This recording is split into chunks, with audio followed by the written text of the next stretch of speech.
Church of Thomas has never been anti-female and has embraced it as one of the gifts that God gave people.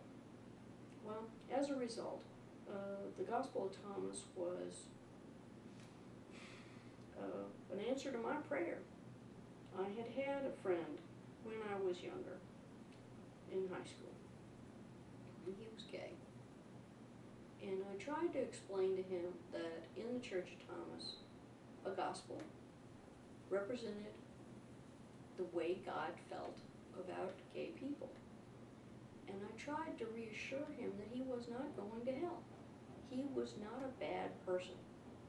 But because of what he was being taught by his parents, his minister, he was basically told that unless he cut off every part of his emotions that were natural and normal to him, he was going to die and burn in hell. It's ironic that the people who were supposed to do as Jesus did treated this young man with such disrespect. He killed himself. And because he killed himself, it wounded me. It made me want to help people who were struggling with this issue, who did not seem to be getting the support they needed from their spiritual communities. And because they weren't getting the support they needed from their spiritual communities, I wanted to share what I knew. But unfortunately, one of the things that many people have is that if it's not written down, it can't be true. I mean, how many people read, something in the paper and they go, oh, well, it's in the newspaper, it must be true. And then they have a retraction 2 weeks later in small print, bottom of the first page or the 15th page, saying, oh, oops, I said this name wrong. Or this didn't happen in this city, it happened in that city. Well, these corrections never seem to get noticed. It's only the headlines. Well, the headlines that had been promoted for so long were, it's not written, can't be true. Well, that sort of leaves an oral tradition out of the running for being in the truth game.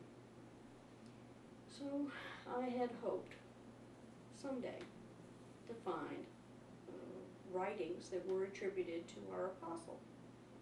And God finally told me, what you're looking for is within your reach. And I was excited. Oh, I was so excited. One of the things that happened was that God told me to just keep my eyes open. Well, I was all ears and eyes at that point. I was ready to jump off a cliff. And the very next sermon that I saw was one that was delivered by a Trinitarian minister, and it was on the subject of the doubting Thomas. But he saw Thomas in a slightly different light, a little bit closer to what I had always known about Thomas. He saw Thomas as someone who was a hero. Well, I thought he was a hero too. Who was the one who wanted to go back when Lazarus was dying? It wasn't the other apostles, it was Thomas. He says, hey, if Jesus wants to go and die, we're going to go with him. Well, the other apostles were dragging their feet saying, yeah, okay, we can't go there. I mean, we're going to die. And Thomas says, no, Jesus says we need to go. We're going to go. Well, as a result, I started thinking, maybe he did write something down.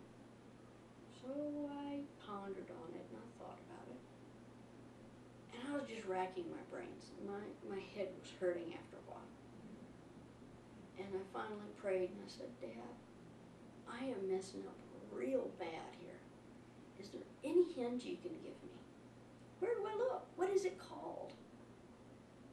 It's probably not even written in English, but show me where it is so I can try and figure this thing out. And God said, you're overthinking it.